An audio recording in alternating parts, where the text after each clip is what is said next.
Hey everybody, it's Drags. It's Wednesday, June 5th. Time for episode 301 of Patriots Beat on the CLNS Media Network. Find us at clnsmedia.com.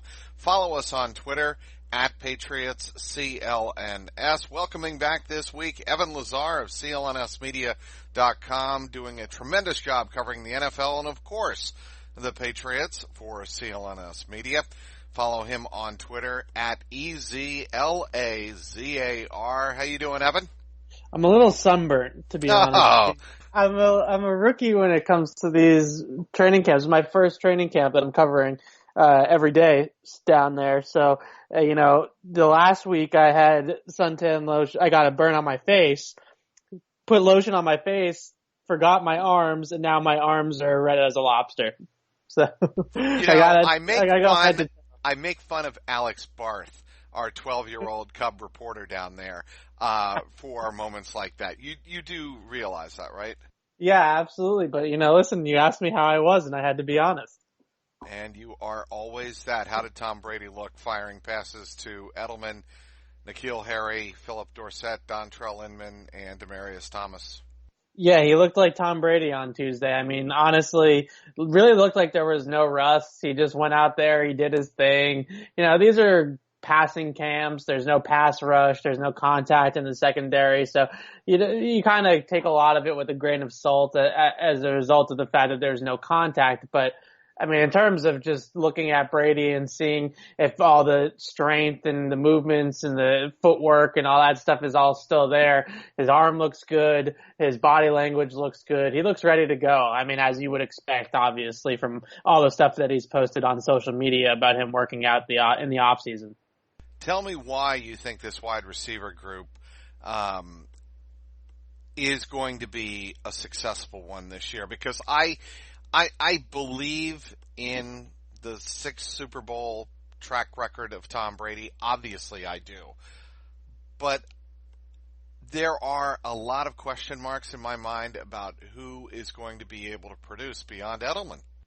Yeah, well, I think that the good news is that N'Keal Harry has a ton of potential now. On Tuesday, there was a lot of back and forth with the coaches, with N'Keal. Not that he was being difficult to coach by any means, but he had some mistakes out there, and that's kind of what this time of year is for, right? You want him to make those mistakes and get those coachable moments and allow them to correct those things. There were certainly some instances out there today where N'Keal was running the wrong route or didn't quite go the exact angle that they'd want him to go at, and they had to kind of fix a few things here and there. But that's a great time to do it right now in June in minicamp and not do it, in a playoff game or something like that. Get those kinks worked out early. So I think that he's kind of the X factor, right? I mean, he has the chance, I think, just based off of talent, he's got immense potential. So if they can get the things together with him and Brady and figure that whole thing out, figure exactly how to use him best kind of on the run here, then him and Edelman, along with the backfield that they have, is a nice combination of weapons. I just think that,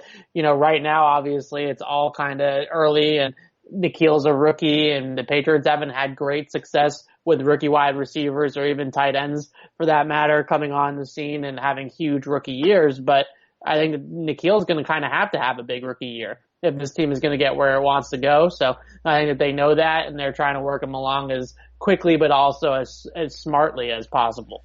Speaking with Evan Lazar, read Lazar's notebook, 8 observations from day one of Patriots minicamp on clnsmedia.com. It's must read for any Patriots fan. And I'm going to ask you more about point number 2 on Brady's return to practice after, of course, he missed the voluntary OTAs.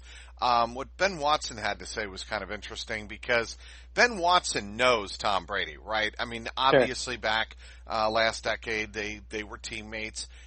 And, it was interesting to me that Watson still admires Brady's drive to compete. Yeah, absolutely. That was a question that Mike Reese actually asked him, no shocker there.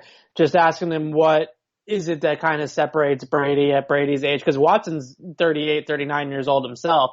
So they kind of are in a similar boat of being just playing the sport at such an old age is pretty impressive for both guys. So I think that that's kind of where the question was going. And Watson just simply said that, the coolest part about it is that they were going out for a minicamp practice in June, and Tom Brady is walking through the locker room like it's the Super Bowl. He's ready to go. He's telling teammates to get up and let's go, and it's going to be a great day, and let's practice hard today, and stuff like that. And I think that and just the attention to detail Watson mentioned, because I followed up on Mike's question and I just asked him, is that something that Drew Brees also had in common with Brady? Because obviously Watson played with Drew Brees in New Orleans, and he said, yeah, but the thing that really I think separates Brady and Brees together as being these, not only the compete factor, but the attention to detail. Both of those guys are just so detail oriented that every little thing needs to be perfect for them to be satisfied. And, that drive and that competitiveness to have everything be perfect, I think, is why Brady is still doing it at this age. Well, it's funny you mentioned that, and Ben Watson mentions it, because apparently age isn't a big deal for Ben Watson, but for Adam Humphries, who almost became a Patriot, it was a big deal. Yeah, I mean, that thing is that's a nightmare, honestly. Bizarro. Yeah, and I think that, from everything that I've read on it since then, obviously, about my report that he was kind of wavering a little bit there at the end. Yep. And there's certainly, it seemed like everything kind of points to that as well. He keeps on saying, but I was committed to the Titans, but everything that he says sounds like he's trying to convince himself that he made the right decision. And kind of nitpicking at things about New England and specifically Tom Brady's age to kind of justify the decision to himself, because he's got to be looking at it now and saying, man, I left probably equal or maybe even slightly more, depending on the reports that you believe, money on the table to go play in a worse offense with a quarterback that I don't even know is going to be the starter next year. And I'm just going to say that it's because Tom Brady was old. That's just ridiculous. And right. It's called rationalization, and that's obviously what he's doing. But you made a great point earlier this week. I think it was on Monday. You tweeted out, let's not kid ourselves that Adam Humphries essentially would play the same role as Julian Edelman, and the Patriots are not taking Jules off the field in place of Adam Humphries. Yeah, so I think that there's a lot going on in terms of how the Patriots structure their contracts with players and what exactly Adam Humphries' role in New England would have been. So at least for the next 2 years, assuming that extension for Edelman happens regardless, we know that Edelman is going to be the guy here. We know that it's his offense and it's that slot position and that flanker role with all the motions and stuff that they do. That's going to be Julian Edelman until Julian Edelman or Tom Brady retires, one or the other. So in that respect, what you're looking at for Adam Humphries is probably more of a role of what Danny Amendola did here, or maybe more of a role like what Chris Hogan did here. But if he did what Chris Hogan did, then he's playing out of position, playing more on the boundary, which is not his strong suit. Then you have to factor in that the Patriots operate on a contract structure that's heavily incentives based and is a lot of per game roster bonuses, but more in particular, the incentives based packages. It can be reported that the Patriots offered Adam Humphries more money, but maybe the more money comes with a 75 catch season or 1,000 yards or a Pro Bowl nod or this, that, or the other thing. If all those kind of parameters are in place for Adam Humphries to make all of his money, that means that he's going to have to get the targets and get the opportunity to be able to make all that money. And I don't know if Julian Edelman still being here, what was Adam Humphries' ceiling as a member of the New England Patriots receiving wise while Edelman was still here. I mean, I guess you could argue that they could have 1,000-yard receivers, but then you're talking about some big time production for both guys and the whole offense as a whole. So I think that is a big part of it. The Patriots pay as you go, and it's a great structure to their contracts because what it allows is it allows them to never overpay a player, right? They're never paying a player more than what he is worth to the team. It's very rare because of the way that they structure the contracts to basically you earn your keep here. So that's a great part about the structure. It doesn't work out sometimes for some of the players, and they lose free agents as a result of it, like Adam Humphries, but that way there, you never see them bogged down with some huge contract that makes no sense on the books because they're always paying the players for their production on the field. That's why we have you on, Evan Lazar, because a lot of Patriot fans are like, what's the big deal? Can't the Patriots have two Julian Edelmans on the field at the same time? And essentially your point is they can, but they're not going to pay for two Julian Edelmans on the field at the same time at that same rate. Somebody's always going to be unhappy in that scenario. The great thing about N'Keal Harry, for example, is N'Keal Harry is a completely different type of receiver from Julian Edelman, right? I mean, this is a guy that's 6'3", 225 pounds, outside receiver, maybe play a little bit of big slot, but certainly not going to take any reps away from Julian Edelman. It's a more balanced look than what they would have had with Humphries. All right, let's move on to what I think a lot of people were anticipating. There was a lot of rumors behind the scenes, and there was a lot of whispering that Austin Seferian-Jenkins would not eventually make the roster, and as it turned out, indeed, on Tuesday, the Patriots released Seferian-Jenkins. What do you make of the release? And you reset the tight end depth chart in your report on Tuesday, so let's go over that.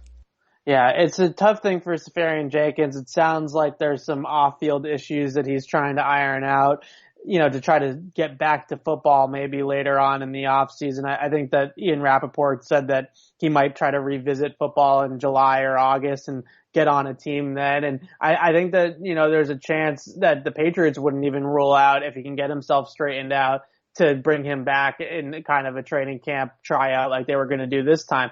The biggest thing for Seferian-Jenkins, and the reason why I wasn't as bullish on the signing as some other people, is just this is his MO, and it's nothing against the player or the person, but a lot of teams have kind of gotten fascinated by the talent that is Austin Seferian-Jenkins, the size and the speed and the combine testing. He was a high draft pick. He keeps on getting deals in the NFL. The Jets took a chance on him. The Jaguars did, and now the Patriots did.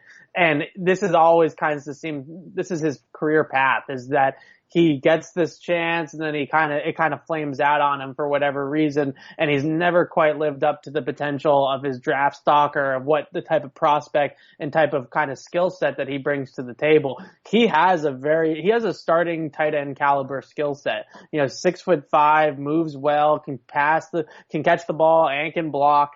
But at the same time, he just can't stay on the field, whether it's injuries, whether it's alcohol abuse, whether it's what's going on with him now. It just seems like things keep on coming up in his life that are taking him off the field. So should the Patriots be in the market for finally pulling a trigger on a Kyle Rudolph kind of deal? Is that ever going to happen? I mean, is that the kind of thing where we're just going to have to wait until the end of the summer, maybe even the end of the preseason, till we see what the Vikings are willing to do?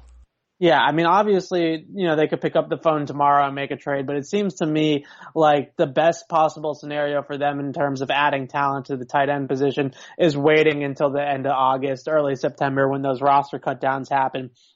Maybe even earlier if there's a surprise release earlier on in August. But the point is that once they get that roster cut down from 90 to 53, there's often veterans that get cut that are surprises. We see it happen all across the NFL. Or you can maybe try to get a guy in a trade at that point. A player that isn't going to make your roster, you trade him for a guy that isn't going to make somebody else's roster, that kind of thing.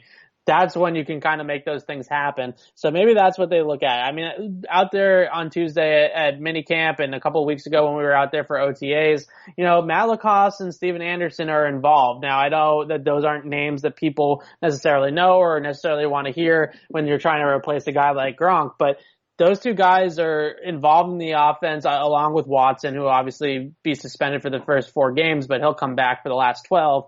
And LaCosse in particular, I think, has looked the part of kind of, not a stud tight end by any means, but this is a guy that's big, can run, looks comfortable as a receiver, can stretch the field a little bit. The ball doesn't fight him. He has got good hands and natural hands. He's got a little bit of size to him too. I mean, he's 6'6", and you stand next to him and he's a really big, well-built guy. Can he run block? That's going to be the question, and we haven't put the pads on yet. So once the pads get on, in a couple of weeks here at the end of July for real training camp, that's when I think we can really start to evaluate some of these Steven Andersons and Matt LaCosses and the redshirt rookie Ryan Izzo and the true rookie and Andrew Beck, the UDFA that they signed out of Texas. Once we start to run block, then I think we can really start to sort out this tight end depth chart. But in terms of just receiving, I think LaCosse has kind of stood out as a guy that it certainly looks better than I expected him to. Patriots open their mandatory minicamp on Tuesday down at Gillette Stadium. Alex Barth and the man I'm speaking with right now, Evan Lazar, were down there covering it for CLNS Media. They'll be down there all week long covering it, so be sure to follow their outstanding coverage on clnsmedia.com. Evan, the left tackle situation, kind of fascinating because Isaiah Wynn is in uniform, but because he's coming back from that torn Achilles, they're not going to, certainly at this point of off season, they're not going to rush him. So they're taking a look at both Joe Thuney and reserve tackle Cole Croston, somebody we've seen a lot of in preseasons before. Those two players at left tackle, what did you think? Well, I mean, I think that the biggest question mark now going forward is the left tackle position. I'm honestly more worried about left tackle than I am about receiver. I think that they'll find ways to move the football through the air, whether it's just relying heavily on the running backs and Julian Edelman, and hopefully N'Keal Harry too will obviously be involved. Left tackle is a position that I personally just don't think that you want to mess with. Like, you want to have somebody there that you can trust and that you can rely on and has done it before in the past. And right now they don't have any of those things. Thuney obviously played left guard at a very high level, is one of the more underrated interior offensive linemen, I think, in the entire league. But this is a whole different animal, kicking him outside at the left tackle, where his foot speed and playing in space and the steps are all different in the running game too. There's a lot of differences, obviously, of dealing with defensive tackles on the inside where things happen very quickly and in short kind of, compact areas versus being outside on the perimeter at left tackle where you're going to get, the smaller ends that can really rush the passer. It's a whole different ball game. Now, obviously it helps when you have Tom Brady under center and he's getting rid of the ball in 2.3 seconds, and he sets it and his drops are so precise that you know exactly where he's going to be at all times. And that can also set protections as well as anybody in NFL history. Yeah, that all definitely helps, and it certainly helped the offensive line last year, and Trent Brown in particular. I think it helped a whole lot that he knew exactly where Brady was going to be at all times, and he knew that the ball was coming out quickly, so he could use his size as kind of a thing to fall back on. But until we see Wynn get out there, I think this is a big question mark for the team moving forward, and especially the depth there. I have a lot of confidence in Joe Thuney because I've seen him in an NFL game block high-level pass rushers. I mean, we saw him in the Super Bowl go one-on-one with Aaron Donald and win that matchup. So I'm not worried too much about Joe Thuney playing left tackle, but what is behind Joe Thuney? And is that the best five-man combination to have a Brian Schwenke or a Ted Karras playing guard and Thuney at tackle? That's kind of getting a lot of shuffling for me. I would love to keep those three guys in the interior, Mason, Andrews, and Thuney, in place because I really think that's a strength of this roster and a strength of this team. So it really all comes down to Isaiah Wynn, but I truly think that looking for a veteran swing tackle, a veteran backup tackle that Jared Veldier was supposed to be is one of the glaring holes in this team right now, unless you really trust in Cole Croston. And I really trust in Scarnecchia to figure it out, obviously, but it's just the bodies right now are just not what you would want in terms of experience. No, not at all. And, the other point I would make is there's a reason they left Marcus Cannon on the right side at right tackle. Yeah. There was that whole theory about, look, we're not going to disrupt the whole, we're going to, disrupt one position. We're not going to disrupt three. And I think that might be, to your point about, they've got to find somebody at left tackle, that they're not rotating, because I don't think they want to, definitely don't want to get into a habit of doing that. Belichick is a lot more comfortable, I think, and has said this on occasion that not necessarily more comfortable, but he's more inclined to rotate interior offensive line positions than he is the tackle positions. I don't think there's any question about that. It's pretty remarkable too because, we talked about this a lot last year also at this time of the year, but they went from Matt Light to Nate Solder for basically this entire run, and then they had, found a gem in Trent Brown last year. There really hasn't been a ton of left tackles that are protecting Tom Brady's blind side in the last 20 years. There's really only been three guys. So when you start to look at it like that, I mean, now you see the shuffling and kind of, just the spot that they're in, it's not great. Now, at the same time, Isaiah Wynn's an absolute stud. Like, I think that as soon as he gets back on the field and he gets to 100% and everything's squared away with his health, he's going to be a very, very good offensive lineman in this league. I have no doubt about that. I mean, he was one of the best offensive linemen in college football for 2 years in a row, and one of the best conferences, facing NFL level pass rushers every single week. So he's going to be able to hold his own. I have no doubt about that. But a big guy coming back from an Achilles injury that's really essentially a true rookie at this point, because all of last year was lost, is certainly a question mark. I mean, none of us can know for sure if he's going to be, who we thought he was going to be at this point. Any surprise, concern that Sony Michel and, speaking of an offensive tackle, Yadni Kajust were not, at, minicamp on Tuesday? I think it's a little bit of concern for Sony Michel. Now, we don't know the nature of it. I assume it's his knees, because maybe I shouldn't assume, but that just seems to be kind of the growing thing with him. But with Yadni, I didn't expect him to be out there. He had quad surgery at the end of March and was going to be out for about 3 to 4 months. So it was going to be early for him to be back for mini camp, but if he's not back by the end of July for training camp, then we can start to kind of wonder. And I often wonder with players like that are rookies, is he destined to be one of those guys that ends on IR in his rookie season and they kind of redshirt him? I wouldn't be shocked, because he has a long history of injuries at West Virginia that have kept him off the field. So maybe it's just better to just get him completely healthy for a year and then revisit it in 2020. But for Sony, I think it's really interesting, because Damian Harris has been out there every step of the way. He looks pretty good. He obviously has some juice and brings some things to the table that they really like, that I think all of us really like. And Sony, I think that they drafted Damian Harris in a lot of ways as kind of Sony Michel insurance. I think that they realized that Sony, might be a guy that could get banged up or could have some chronic knee issues as well, which were some of the things that were reported on before the draft. And they kind of need another guy there that could be a bell cow, that could carry the rock 20 times in a game and be able to handle that workload to kind of take some of it away from Sony. Now, I know there's going to be a lot of talk radio hosts that are going to run with that. And there always are. Because they wasted a first round pick on Sony Michel, not wasted, but they took Sony Michel with a first round pick, and that's not the type of production or the type of career path that you want to hear about for a first round pick. But when a running back isn't out there, and a guy that wasn't out there all of last training camp because of knee issues, it's obviously something that, it's a little flag that goes up for sure. Number 8, Jamie Collins, linebacker. How bizarre was that, seeing that?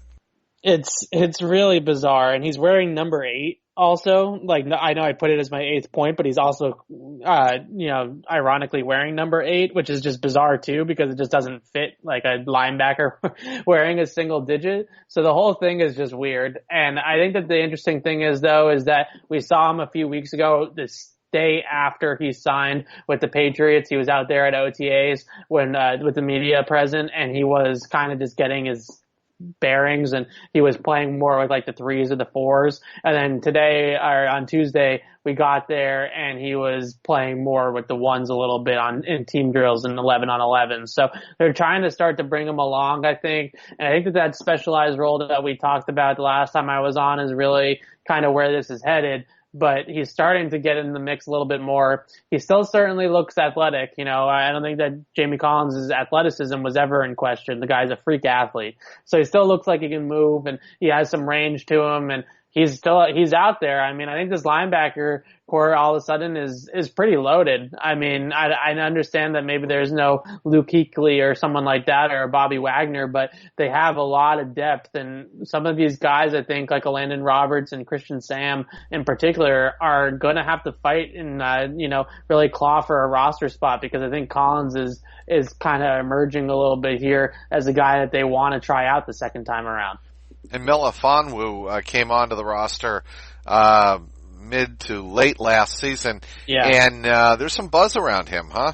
Certainly, yeah. He's one of those guys that I think a lot of people were kind of surprised about over the last couple of weeks since we've been able to attend some of these practices, that he's, fully in the mix at safety, like playing with the starting defense against Tom Brady and Julian Edelman, taking snaps, directing people in the secondary and kind of setting some of the chess pieces back there and really kind of taking charge at times, I would say, in some of these drills, which I think everybody kind of is just kind of taken by surprise. He looks like a guy, and I wrote this in the column, in the notes column, that looks like he thinks he's going to make the roster. You kind of just like watch guys and some of these bubble guys, some of them have a confidence about them that you kind of think is like overconfident in terms of their roster security. And I don't know if it's overconfident or not for Obi, but it's working for him. And he looks like a guy that thinks that he's going to be on this team and thinks that he has a role on this team. Now, I think that his role is something like a strong safety that plays a little bit in the box and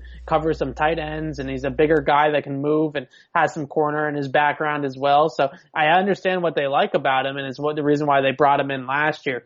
But one thing that Philip Dorsett mentioned to me that always kind of stood with me since he said it at the beginning of last year is that when he came into the Patriots early September 2 years ago, and they made that trade for Jacoby Brissett for Philip Dorsett, Dorsett said it wasn't until the following season that he felt comfortable in New England in the playbook and felt like he really was confident in what he was doing. And it kind of looks like the same thing with Obi, like he was learning the ropes last year, and now this year he's come in and kind of taken the whole thing by storm.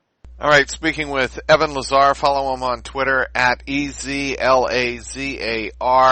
We wrap up with, what else? Rob Gronkowski saying this week on Sunday at his charity event, his charity hairstyling, hair cutting, shaving event, whatever you want to call it, that he's pretty happy where he is. He's in his happy place in retirement, and you can kind of discount any talk of him coming back. I tend to believe him. I just don't think if he is as close to a fourth back surgery as the rumor mill has him being, I don't think he's coming back.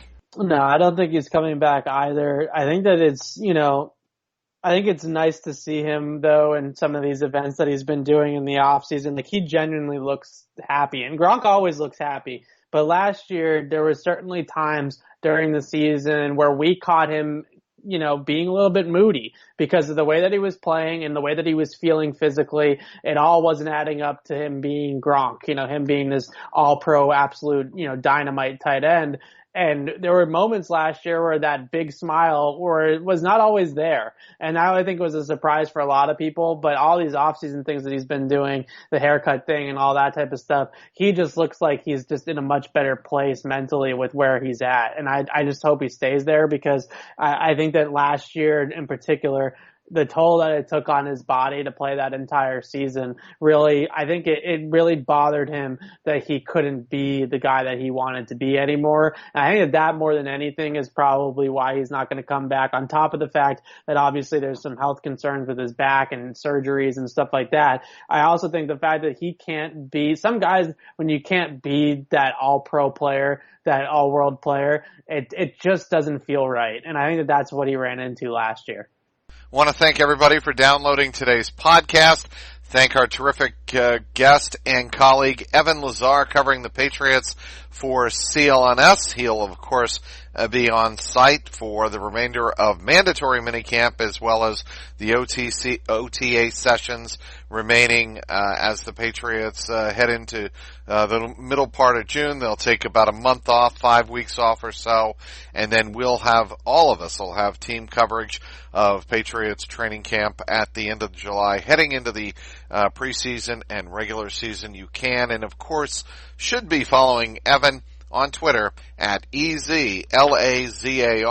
For producer Michael Angie and the founder of the network, Nick Gelso, this is Mike Petralia, and this has been the Patriots Beat Podcast, powered by CLNS Media.